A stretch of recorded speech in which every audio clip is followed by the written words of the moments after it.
রাস্তায় যখন আপনি গাড়ি চালান তখন প্রায় টোল প্লাজায় দাঁড়াতে হয়, আর এই জ্যাম, দেরি আর ফাস্ট্যাগের ঝামেলা সব মিলিয়ে ভোগান্তি। কিন্তু এখন সরকারের ঘোষণা অনুযায়ী ভারতে চালু হচ্ছে জিপিএস টোল কালেকশন সিস্টেম।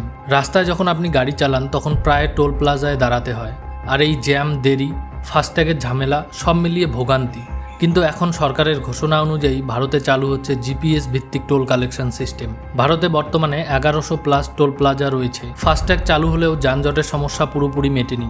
গড়ে প্রতিটি গাড়ি টোল প্লাজায় 5 থেকে 7 মিনিট সময় নষ্ট করে। প্রতি বছর এতে জ্বালানি এবং সময় দুইয়ের ব্যাপক ক্ষতি হয়।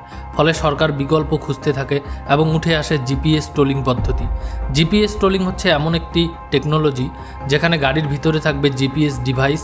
গাড়ি যখন হাইওয়েতে ওঠে তখন তার গতিপথ রেকর্ড করা হয়। আপনি যত দূর যাবেন ঠিক ততটাই টোল কাটা হবে। টাকাটি কেটে যাবে সরাসরি আপনার ব্যাংক থেকে।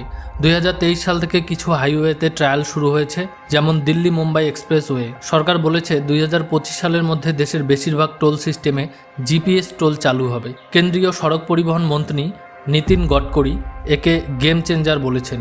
এই প্রযুক্তির মাধ্যমে টোল কালেকশন যেমন আধুনিক হচ্ছে, তেমনি আমাদের জীবনও হবে সহজ এবং স্মার্ট। আপনার কি মতামত এই জিপিএস টোল নিয়ে? আপনি কি এতে সুবিধা দেখছেন না বিপদ? কমেন্ট করে জানান। ভিডিওটি শেয়ার করুন আর চ্যানেলটি সাবস্ক্রাইব করতে ভুলবেন না। ফিরে আসছি এমনই নতুন টেক আপডেট নিয়ে।